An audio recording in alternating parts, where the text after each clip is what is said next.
সম্মানিত মুসলমান ভাইরা আমার, প্রতি কথাই যদি আমরা আলহামদুলিল্লাহ বলি যে কেমন আছেন, আলহামদুলিল্লাহ, খেয়েছেন, খেয়েছি, আলহামদুলিল্লাহ, ভালো আছি, আলহামদুলিল্লাহ, এই যে আলহামদুলিল্লাহ শব্দটা প্রতি কথার সঙ্গে যখন আপনি লাগাই দিছেন, এই আলহামদুলিল্লাহ এতটুক আমল যদি আমার রব্বি কারিমের দরবারে কবুল হয়ে যায় আপনার জবানের এই আলহামদুলিল্লাহ, আপনার জন্য জান্নাত, আপনার জন্য জান্নাত, আল্লাহ আপনাকে জান্নাতে দিয়ে দিবেন। সুবহানাল্লাহ বলেন। কেননা আল্লাহ ওয়াদা করছেন যে ব্যক্তি আলহামদুলিল্লাহ, আমি আল্লাহকে খুশি করার জন্য আমার আল্লাহর প্রশংসা করে আমি তার নিয়ামত বাড়াইয়া দেই, শুধু বাড়াইয়া দিই কেন তো না, আসমান এবং জমির মাঝখানে যত ফাঁকা জায়গা আছে একবার আলহামদুলিল্লাহ বলার কারণে এত নেকি দেই যে আসমান জমিনের মাঝখানের ফাঁকা জায়গাগুলো আল্লাহ তাআলা নেকি দিয়া ভর্তি করে দেন। সুবহানাল্লাহ বল। তাহলে আমল ছোট হইলেও কিন্তু বাড়িয়ে অনেক ওজন, বাড়িয়ে অনেক ওজন। অন্য এক রাতের মধ্যে আসছে যে ব্যক্তি আলহামদুলিল্লাহ পড়বে কিয়ামতে মিজানের পাল্লা ভরপুর করে সওয়াব দান করবেন। সুবহানাল্লাহ বলেন। বন্ধুরা আমার, আমি সূরাতুন নাজিয়াতের একখানা আয়াতে কারিমা তেলাওয়াত করেছি। আল্লাহ পাক যদি এর উপরে কিছু আলোচনা করার তৌফিক দান করেন, আপনারা যদি দোয়া করেন তাহলে সম্ভব, আর নচেত আমাদের মতো বাঙ্গাচোরা আলেম কোরআনের তাফসীর করা সম্ভব না। আপনারা দোয়া করেন, সকলেই বলেন আল্লাহুম্মা আমিন। বন্ধুরা আমার, কোরআনের সূরা নাজিয়াতের আয়াতে কারিমা তেলাওয়াত করেছি। আল্লাহ বলতেছেন বিসমিল্লাহির রহমানির রহিম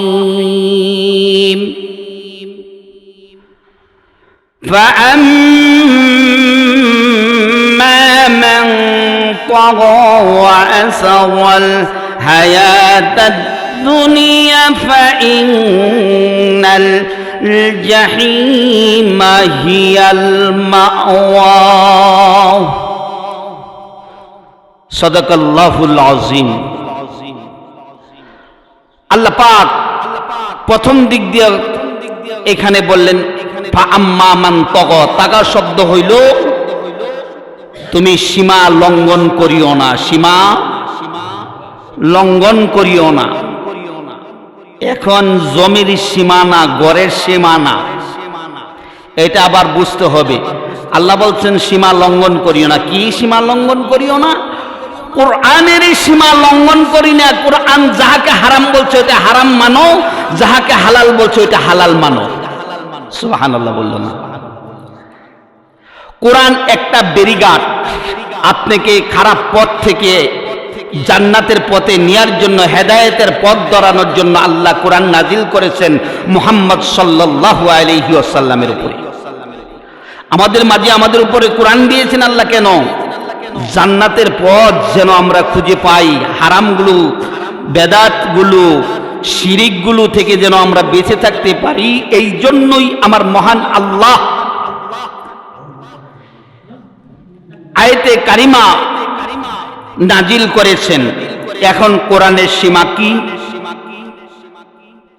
আপনি যখন নামাজ ছেড়ে দিবেন, এটা কোরআনের সীমা ভাঙলেন না, কোরআনের আইন লঙ্ঘন করলেন না। আপনি যখন রোজা রাখলেন না, তখন কি আপনি কোরআনের আইন অমান্য করলেন না? আপনি যখন অন্যের জমি দলিল করে, দখল করে, জোর জবর আপনার শক্তি আছে দখল করে নিলেন, এটা কি কোরআনের আইন লঙ্ঘন করলেন না? গাঁজা খাইলেন, মদ খাইলেন, এবা খাইলেন, এই যে যত ইয়া আছে নেশার জগতের, খাইলেন, এটা যেটা আল্লাহ হারাম করে দিয়েছেন, এই জিনিসগুলো যে আপনি খাইলেন, এটা কি কোরআনের আইন লঙ্ঘন করলেন না? কথা বলেন না কেন? লঙ্ঘন করলেন না? লঙ্ঘন করেছেন। মিথ্যা কথা বলেন, এটা কি কোরআনের আইন লঙ্ঘন হলো না? আপনি জাকাত দেওয়ার উপযুক্ত, আপনি জাকাত দিলেন না, আপনি কোরআনের আইন লঙ্ঘন করলেন না? আপনার হজ করা ফরজ, আপনি হজ করতে পারবেন, আপনারা আল্লাহ এই পরিমাণ অর্থ দিয়েছে, আপনি হজ করলেন না, আপনি কি কোরআনের আইন লঙ্ঘন করলেন না? কোরআনের আইন লঙ্ঘন করলেন। আমরা প্রত্যেকেই কোরআনের আইনের লঙ্ঘনের ভিতরে আছি, যে কোরআনের আইন আমরা বিধিবিধান মানতে পারতেছি না। এরপরে আল্লাহ আয়াতের মধ্যে বলছেন ওয়াসারাল হায়াতাদ দুনিয়া, আল্লাহ কি বলছেন? ওয়াসারাল হায়াতাদ দুনিয়া। আল্লাহ বললেন, হে মানুষ, এই পৃথিবী, এই জমিন, এই আসমান সবকিছু আমি আল্লাহ বানাইলাম। ইন্না ফি খালকিস সামাওয়াতি ওয়াল আরদি, আমি এই জমিন আসমান সবকিছু বানাইলাম, এর মাঝখানে তোমাদেরকে ছেড়ে দিলাম। এর মাঝখানে কি করলাম? তোমাদেরকে ছেড়ে দিলাম। আল্লাহ বলতেছেন ওয়াসারাল হায়াতাদ দুনিয়া, হায়াতাত জিন্দেগিতে দুনিয়াকে বরবাদ করে যারা আখিরাতকে ধরছে। আমার কথাগুলো বুঝতেছেন? যারা দুনিয়াকে বরবাদ করে দিয়ে আখিরাতকে ধরছে, এরকম আমরা তো দুনিয়াকে বরবাদ করতে পারিনি, আমরা দুনিয়াকে ধরছি, আখিরাতকে বরবাদ করে দিছি। আল্লাহ বলতেছেন যারা দুনিয়াকে বরবাদ করে আখিরাতকে জাফায়া ধরেছেন, আর যারা আখিরাতকে বরবাদ করে দুনিয়াকে জাফায়া ধরেছেন, ফাইন্নাল জাহিমা হিয়াল মাওয়া, জাহিম নামক একটা জাহান্নাম আছে। এই জাহান্নামের ভিতরে এই ব্যক্তিদেরকে, এই মানুষগুলাকে, এই নাফরমানদেরকে আল্লাহ জাহান্নামের ভিতরে নিক্ষেপ করবে। নাউজুবিল্লাহ। এটা আমার কথা না, কোরআনের কথা, কোরআনের কথা। এই কথাগুলো হয়তো আজকের কথাগুলো কারো কলিজার মধ্যে লাগতে পারে, আমার লাগলেও করার কিছু নাই, কারণ কোরআনের হক কথা আমার বলতেই হবে। আল্লাহ তাআলা রব্বুল আলামিন কুরআনুল কারীমের মধ্যে বলেন ওয়াম্মা মান তাগা ওয়াসারাল হায়াতাদ দুনিয়া ফাইন্নাল জাহিমা হিয়াল মাওয়া। হে দুনিয়ার মানুষ, ওয়াম্মা মান তাগা, কোরআন যাহা আদেশ করেছে তাহা মানো, যাহা নিষেধ করেছে তাহাও মানো। তোমাকে কোরআন আদেশ করেছে তুমি নামাজ পড়ো, কোরআন আদেশ করেছে তুমি হজ করো, তুমি যাকাত দাও, তুমি রোজা রাখো। কোরআন আদেশ করেছে তোমার বিবির হক ঠিকভাবে আদায় করো, সন্তানের হক আদায় করো, বাবা হইয়া ছেলে মেয়ে দুইজনের হক আদায় করে যাও। এরপর আল্লাহ তাআলা রব্বুল আলামিন বলেন, যদি আদায় না করিয়া দুচক্ষু করো, একজনকে বাড়াইয়া দিলা আরেকজনকে কমাইয়া দিলা। সন্তানের মেয়েরা যে পরিমাণ হকদার, এ পরিমাণ হক তুমি মেয়েদেরকে বোঝাইয়া দাও। ছেলেরা যে পরিমাণ হকদার, এ পরিমাণ হকদার তুমি ছেলেদেরকে বোঝাইয়া দাও। এদের সঙ্গে দুচক্ষু করবা না, এদের সঙ্গে তুমি দুর্নীতি করবা না। যদি করো তাহলে ফাইনাল জাহিমা হিয়াল মাওয়া, কিয়ামতের ময়দানে আমার আল্লাহ ওয়াদা করেছেন অবশ্যই অবশ্যই এই বান্দাগুলাকে জাহিম নামক জাহান্নামের ভিতরে নিক্ষেপ করা হবে। বন্ধুরা আমার, এরপরে আল্লাহ তাআলা রাব্বুল আলামিন সূরা নাজিয়াতের শেষের আয়াতের মধ্যে আল্লাহ বলেন وَأَمَّا مَنْ خَافَ مَقَامَ رَبِّهِ وَنَهَى النَّفْسَ عَنِ الْهَوَى فَإِنَّ الْجَنَّةَ هِيَ الْمَأْوَى। আল্লাহু আকবার। আল্লাহ পাক রব্বুল আলামিন কুরআনুল কারীমের মধ্যে ঘোষণা করেন, ও দুনিয়ার মানুষ, তোমরা কি করে? এই আয়াতের মুফাসসিরিন কিরাম দুইটা বিষয়বস্তু লিখেছেন। এই আয়াতের মধ্যে আল্লাহ তাআলা জানাই দিয়েছেন যে তোমরা খারাপ অশ্লীল কাজগুলো ছেড়ে দাও, ফায়সা কাজগুলো ছেড়ে দাও, অশ্লীল কাজগুলো ছেড়ে দিয়ে ভালো কাজগুলো ধরো, ভালো কাজগুলো ধরো, খারাপ কাজগুলো ছেড়ে দাও। সহজে আল্লাহ বুঝাই দিয়েছেন, অশ্লীল খারাপ কাজগুলো ছেড়ে দাও, ভালো কাজগুলো ধরো। আর ভালো কাজগুলো যদি তুমি ধরো তাহলে তোমার জন্য কি ফায়দা? আল্লাহ তাও কোরআনের মধ্যে ওয়াজ করেছেন, ওয়া আম্মা মান খাফা মাকামা রাব্বিহি ওয়া নাহান নাফসা আনিল হাওয়া ফাইন্নাল জান্নাতা হিয়াল মাআওয়া। আল্লাহ বলেন খারাপ কাজগুলো যখন ছেড়ে দিবা তাহলে তোমাদের জন্য কি ওয়াদা করলাম, তোমাদের কি পুরস্কার দিব? আল্লাহ ওয়াদা করেন ফাইনাল জান্নাতা হিয়াল মাওয়া। তোমরা মারা যাওয়ার পরে তোমরা খারাপ কাজগুলো ছেড়ে দেওয়ার কারণে, ভালো কাজগুলো ধরার কারণে তোমরা দুনিয়ার জমিনে থেকে আসার পরে আমি আল্লাহর কাছে যখন ধরা দিবে, আমি আল্লাহর সঙ্গে যখন তোমাদের সাক্ষাৎ হয়ে যাবে, এরকম সামনাসামনি যখন সাক্ষাৎ হয়ে যাবে, একদম কোনো পর্দা থাকবে না, সরাসরি আল্লাহ তাআলা বান্দার সঙ্গে হাসরের ময়দানে সাক্ষাৎ করবে। সুবহানাল্লাহ বলেন। জান্নাতের মধ্যে জান্নাতীদের সঙ্গে আল্লাহ সরাসরি সাক্ষাৎ করবেন। আল্লাহ বলেন যে ওই সমস্ত মানুষগুলাকে আমি জান্নাত দিয়ে দেব। তাও কোন জান্নাতটা দিয়ে দেব? জান্নাতুল মাওয়া। ওই ব্যক্তি মারা যাওয়ার পরে আমি তার জন্য জান্নাত দান করব। সুবহানাল্লাহ বলেন। বন্ধুরা আমার, আল্লাহ সরাসরি দেখা করবে। কোরআনুল কারীমের মধ্যেও বলেছেন জান্নাত এবং জাহান্নামে মানুষগুলোকে পৌঁছানোর পরে আমি কিন্তু গেছে জমায় যেখান থেকে আলোচনা শুরু করেছিলাম, শেষ করেছিলাম, এখান থেকে আবার আজকের আলোচনা শুরু হয়ে গেল।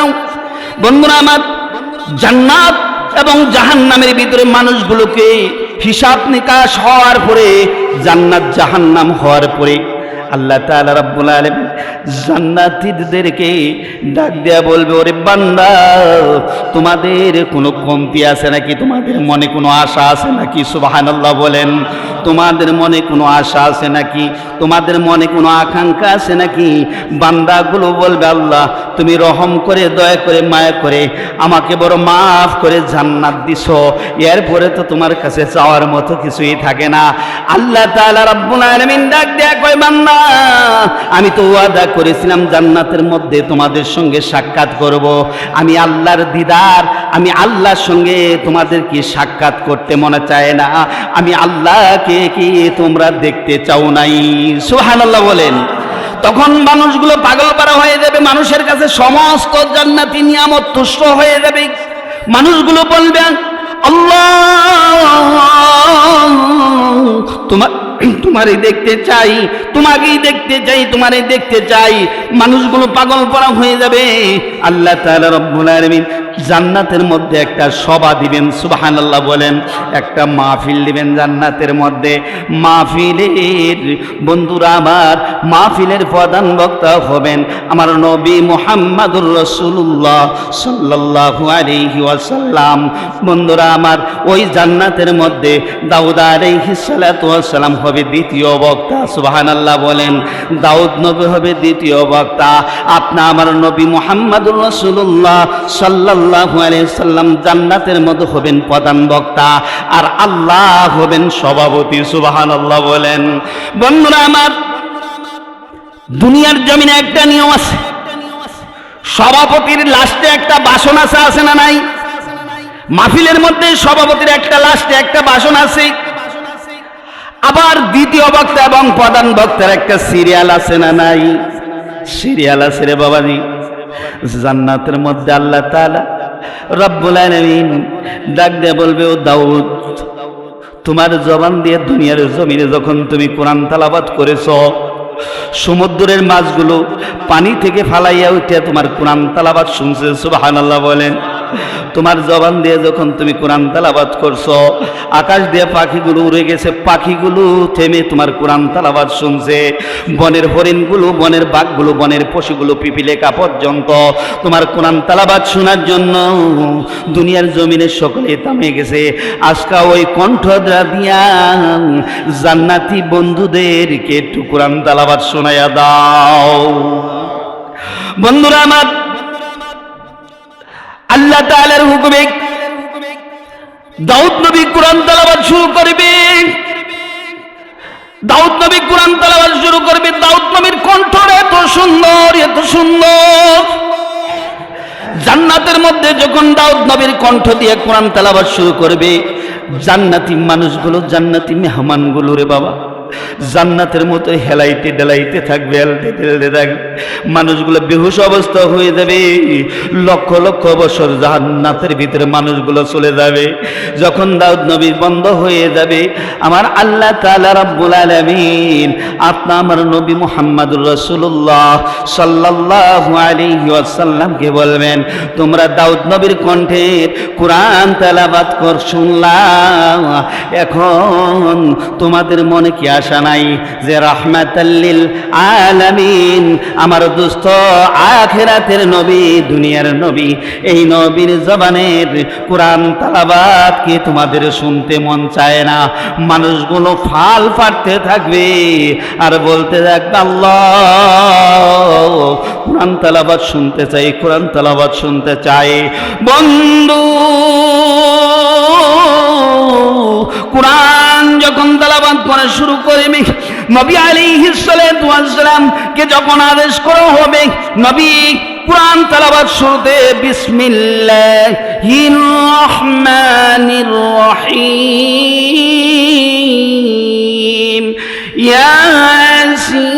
ইয়াসিন ওয়াল কুরআনিল হাকীম ইন্নাকা লামিনাল মুরসালিন। আল্লাহু আকবার বলেন। আমার নবী যখন সূরাতুল ইয়াসিন তেলাওয়াত করে শুরু করবে, জান্নাতের মধ্যে মানুষগুলো নবীর কণ্ঠের কোরআন তেলাওয়াতে এত মজা লাগবে, এত সুন্দর লাগবে রে বাবা, এত ভালো লাগবে।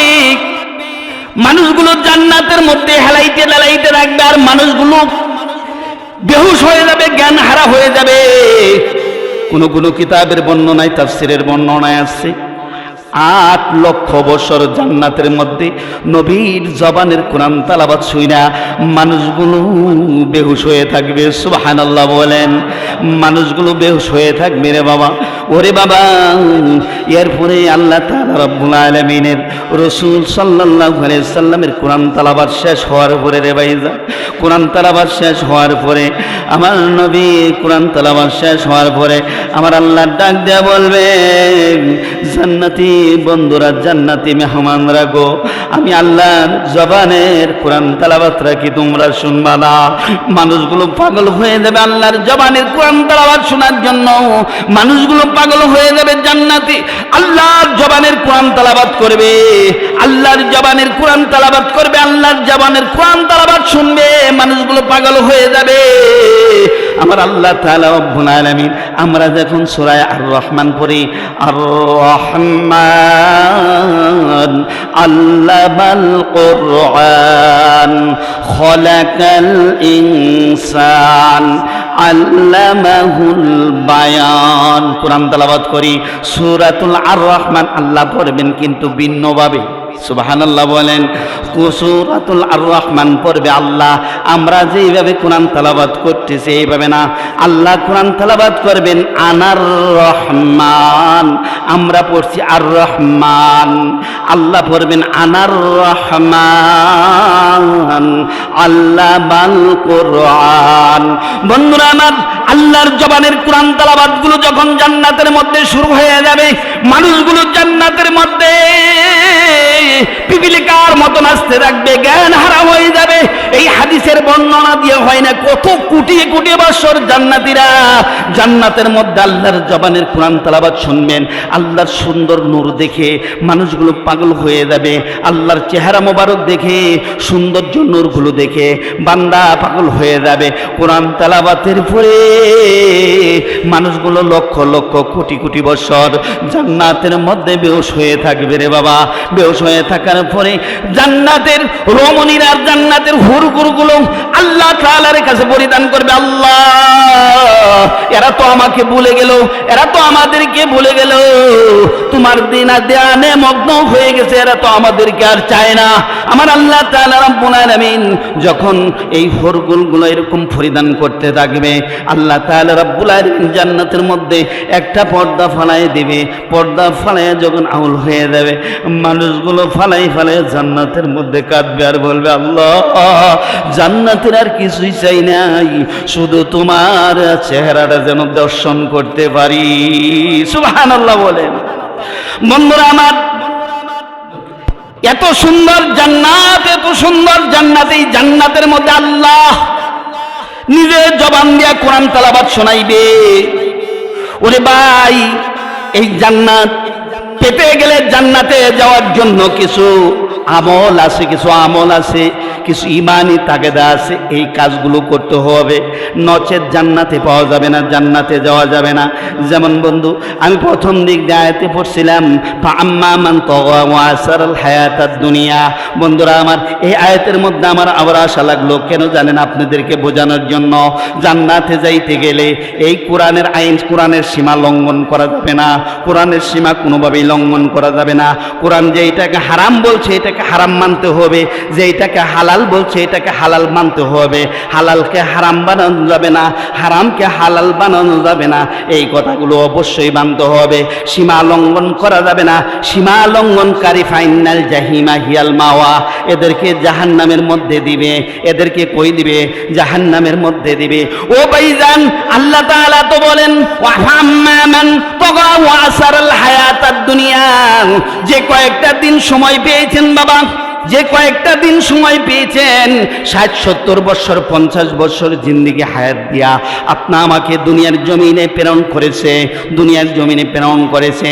এখন হিসাব করে দেখেন বন্ধুরা আমার, এই জন্যই তো আল্লাহ তাআলা রাব্বুল আলামিন বলেন যে সূরাতুল আসর আমার বান্দার জন্য যে আমি নাসির করলাম, এই সূরাতুল আসরের আমল যদি কোনো বান্দা করে, তাহলে ওই বান্দার জীবনে কোরআনের কোনো আমল করার দরকার নাই।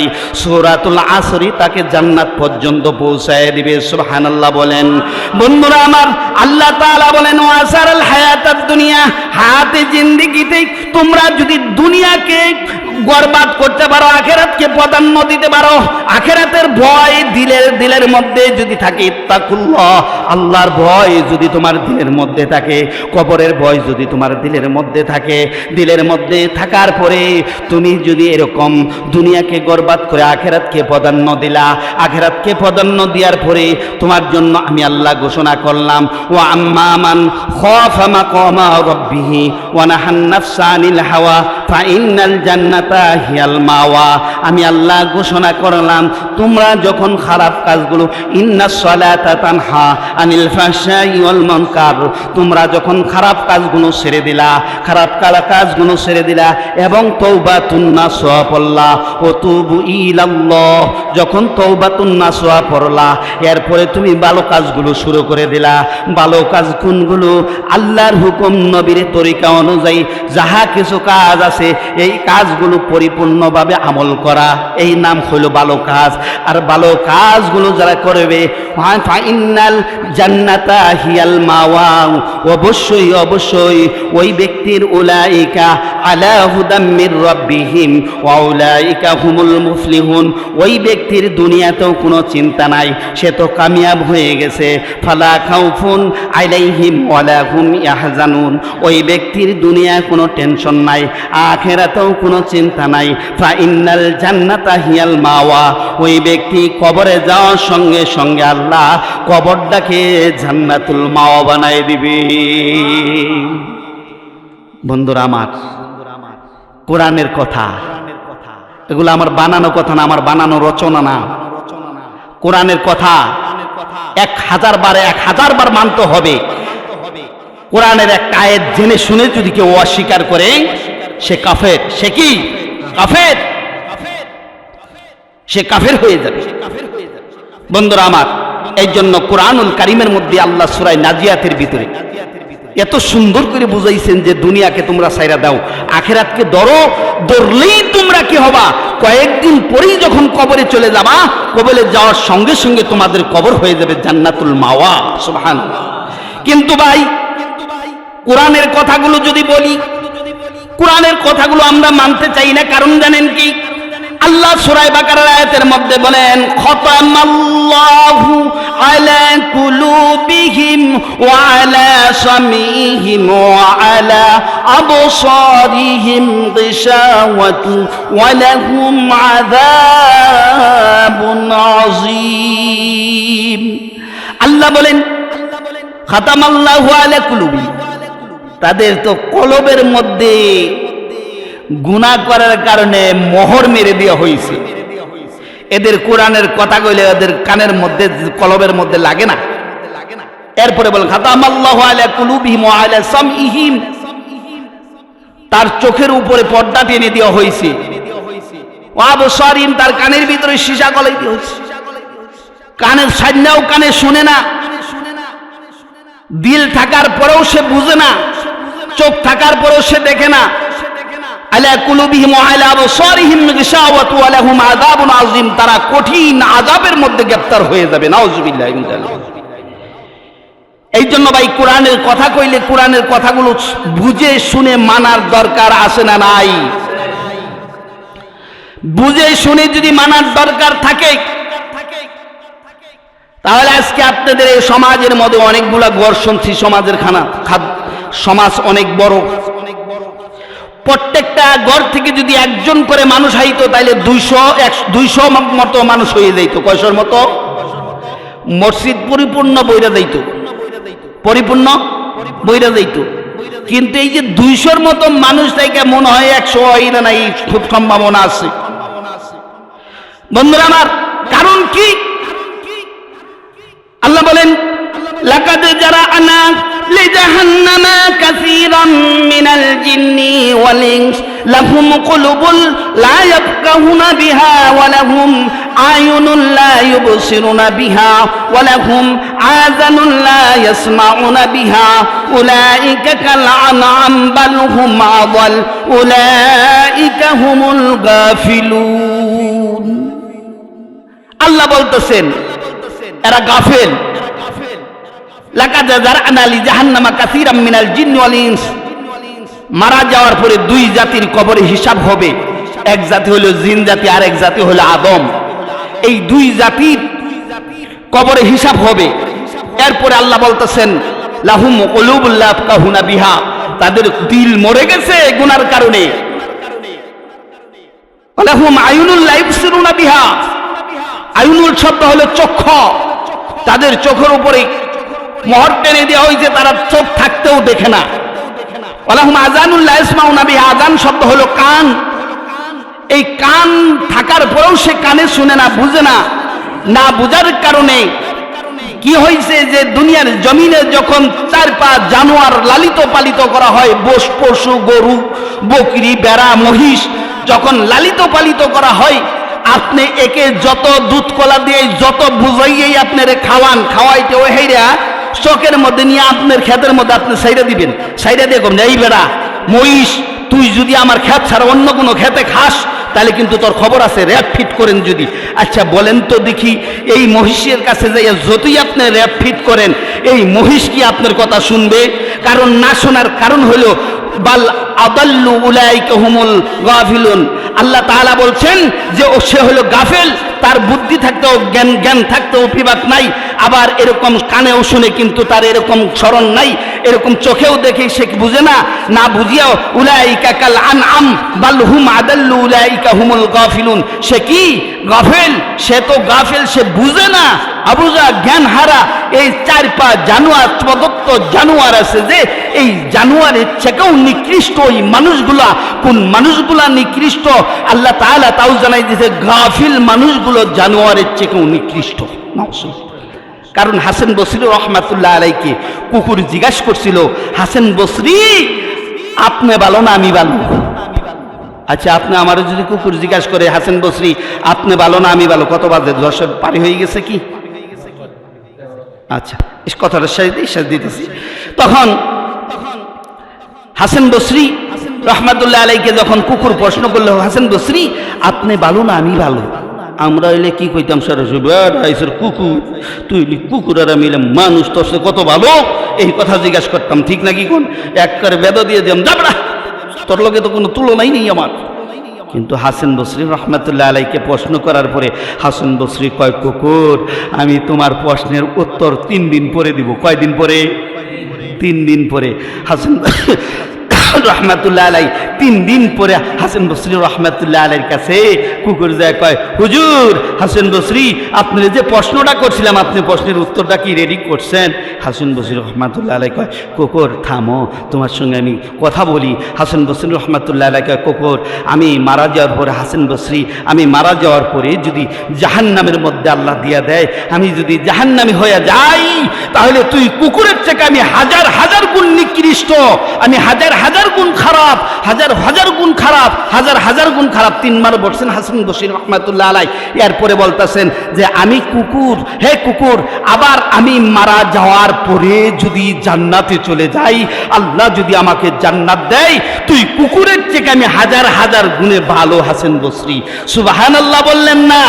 এখন এই কথার অর্থ হইল যে কুকুর মারা যাওয়ার পরে কুকুরকে জমিনের সঙ্গে মিশাই দেওয়া হবো, আপনি মারা যাওয়ার পরে হিসাব দিতে হবে, ঠিক নাকি কোন? তাহলে ভাই আমরা সকলেই ইনশাআল্লাহ আজকের কোরআনের কথাগুলোর উপর আমল করার জন্য চেষ্টা করব। আল্লাহ পাক যেন আমাদেরকে তৌফিক দান করে, সকলেই বলেন আমিন। একটা আওয়াজ শুনেন, সেলিমপুর গ্রামবাসীর